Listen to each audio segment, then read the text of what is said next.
Hello दोस्तों, Yogendra voice Hindi में आपका स्वागत है। जिंदगी एक यात्रा है जो हमें हमेशा कुछ नया सिखाती है। हर दिन एक नई शुरुआत है जहां हम अपने सपनों की ओर एक कदम और बढ़ सकते हैं। कठिनाइयां और समस्याएं केवल जीवन का हिस्सा नहीं, बल्कि वे हमें मजबूत और परिपक्व बनाने का अवसर देती हैं। जो लोग कठिन समय में भी उम्मीद नहीं छोड़ते, वे ही असली विजेता होते हैं। हमेशा याद रखें कि सफलता सिर्फ परिस्थितियों से नहीं, बल्कि हमारी सोच और मेहनत से आती है। अगर आप खुद पर विश्वास करते हैं, तो दुनिया की कोई भी ताकत आपको रोक नहीं सकती। एक सकारात्मक मानसिकता और दृढ़ नायक की तरह कार्य करने से हम किसी भी चुनौती को पार कर सकते हैं। समय और कर्म हमारे हाथ में होते हैं, इसलिए जो बीत चुका है, उसे छोड़कर वर्तमान पर ध्यान केंद्रित करें।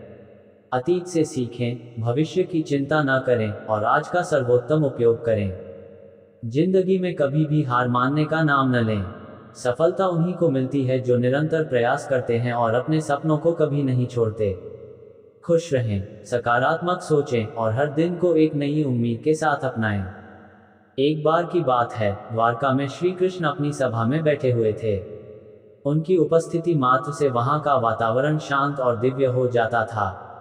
सभा में हर कोई उनके मुख से निकलने वाले ज्ञान की बातें सुनने के लिए आतुर था।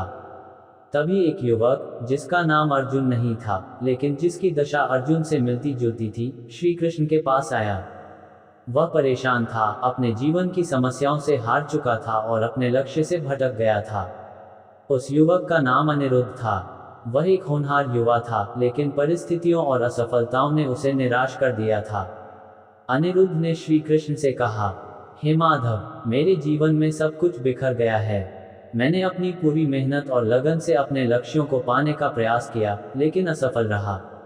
अब मुझे समझ नहीं आता कि क्या करूं। क्या मैं भाग्यहीन हूं? श्री कृष्ण ने मुस्कुराते हुए कहा, प्रिय अनिरुद्ध, तुम अकेले नहीं हो जिसने ऐसा महसूस किया है। हर व्यक्ति अपने जीवन में संघर्ष करता है, लेकिन सबसे महत्वपूर्ण बात यह है कि हम इन संघर्षों से क्या सीखते हैं। चलो, मैं तुम्हें एक कहानी सुनाता हूँ। महाभारत की कथा से प्रेरणा। श्री कृष्ण ने अनिरुद्ध को महाभारत के युद्ध का प्रसंग सुनाया। जब अर्जुन कुरुक्षेत्र के मैदान में खड़ा था, तो उसके सामने अपने ही गुरु, दादा और भाइयों के खिलाफ युद्ध करना था। वह विचलित हो गया, उसने अपने अस्त्र शस्त्र त्याग दिए और युद्ध करने से मना कर दिया। अनिरुद्ध ने कहा, लेकिन अर्जुन तो एक महायोद्धा था, उसने क्यों हार मान ली? श्री कृष्ण ने उत्तर दिया, क्योंकि वह मोह और शोक के जाल में फंस गया था। उसने अपने कर्तव्य को भूलकर केवल अपने रिश्तों पर ध्यान केंद्रित किया। इसी भ्रम में उसने ये सोचा कि अपने प्रियजनों के खिलाफ लड़ना अधर्म है। लेकिन सच्चाई ये थी कि वह धर्म के पक्ष में लड़ रहा था। कर्मयोग का महत्व। अर्जुन को सही मार्ग पर लाने के लिए मैंने उसे कर्मयोग का उपदेश दिया। श्री कृष्ण ने अनिरुद्ध से कहा, कर्मयोग का मतलब है कि हम अपने कार्यों पर ध्यान दें, न कि उनके परिणाम पर। अर्जुन ने कहा था कि वह युद्ध के परिणामों से डरता है। मैंने उससे कहा, ग्रेटर दैन कर्मण्यवाधिकारस्ते मा फलेषु कदाचन। इसका अर्थ है कि तुम्हारा अधिकार केवल कर्म करने पर है, परिणाम की चिंता मत करो। जब तुम अपनी पूरी मेहनत और ईमानदारी से कर्म करोगे, तो परिणाम स्वाभाविक रूप से अच्छा ही होगा। अनिरुद्ध ने उत्सुकता से पूछा, क्या सिर्फ मेहनत करना काफी है, भगवान? श्री कृष्ण ने मुस्कुराते हुए उत्तर दिया, मेहनत के साथ साथ ईमानदारी और समर्पण भी जरूरी है।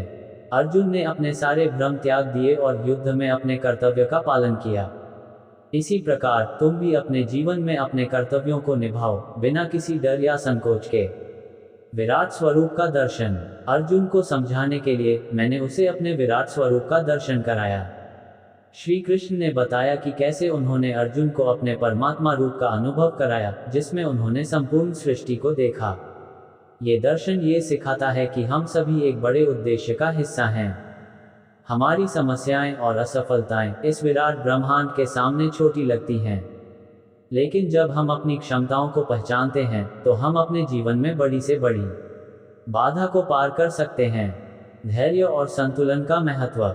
श्री कृष्ण ने आगे कहा, अर्जुन को मैंने ये भी सिखाया कि जीवन में संतुलन और धैर्य सबसे महत्वपूर्ण है। योगस्थ कुरु कर्माणि संगं त्यक्त्वा धनंजय। अर्थात योग में स्थिर रहकर मोह और भय को त्याग कर अपने कर्तव्य का पालन करो।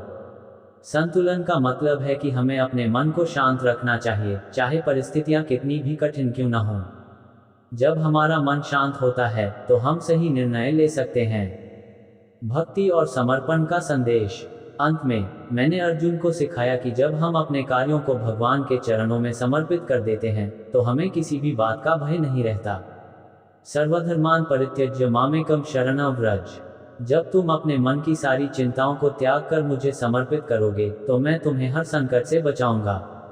अनिरुद्ध ने सिर झुकाकर कहा, हे माधव, मैं समझ गया। मुझे अपने जीवन के कर्तव्यों को बिना भय के निभाना चाहिए और भगवान पर विश्वास रखना चाहिए।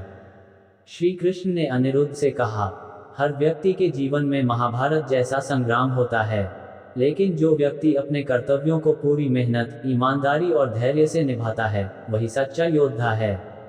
अनिरुद्ध ने फिर से अपने जीवन की चुनौतियों का सामना करने का संकल्प लिया। उसने मेहनत और ईमानदारी को अपना धर्म मान लिया और अपने लक्ष्य को पाने के लिए जुट गया। कर्मयोग। अपने कर्म पर ध्यान दें, परिणाम की चिंता न करें। धैर्य और संतुलन। मन को शांत रखें, हर परिस्थिति में संतुलन बनाए रखें। भक्ति और समर्पण। भगवान पर विश्वास रखें और अपने कर्तव्यों को समर्पण के भाव से निभाएं। ये कहानी हर उस व्यक्ति के लिए प्रेरणा है जो अपने जीवन की कठिनाइयों से जूझ रहा है। जब हम श्री कृष्ण के उपदेशों को अपने जीवन में अपनाते हैं तो कोई भी बाधा हमें रोक नहीं सकती।